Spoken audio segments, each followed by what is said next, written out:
છોટાઉદેપુરના બોડેલીમાં એક દુકાનમાં આગ લાગવાનો બનાવ બન્યો છે। કન્યા શાળા પાસે કપડાની દુકાન છે, એ કપડાની દુકાનમાં આગ લાગવાનો બનાવ બન્યો।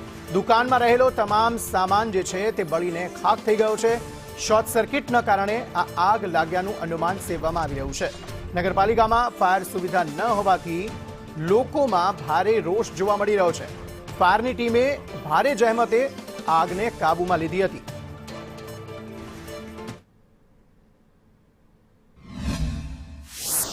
દુકાનની અંદર આગ લાગેલો હોય મેન બજારની અંદર, તો એવી વર્દી મળતા તો છોટાઉદેપુરની ફાયર ટીમ ઘટના સ્થળે તાત્કાલિક ધોરણે પહોંચી તેમજ અમારા કંટ્રોલ રૂમ દ્વારા સંખેડા, જાંબુઘોડા તેમજ બોડેલીના એપીએમસીના ફાયર ટેન્ડરનો સંપર્ક કરી અને આગને સ્થળ પર આવી સંપૂર્ણ બુઝાવેલ છે। છોટાઉદેપુર ફોન કરવા પડ્યા, બાદરપુર ફોન કરવા પડ્યા, જાંબુઘોડા ફોન કરવા પડ્યા અને પોતે ખુદ જાતે જ્યારે શોર્ટ સર્કિટના લીધે લાઇટોમાં કરંટ આવતો હતો, લાઇટો બંધ કરાવવી પડી, એટલે આગ બુઝાવવામાં બી તકલીફ પડી।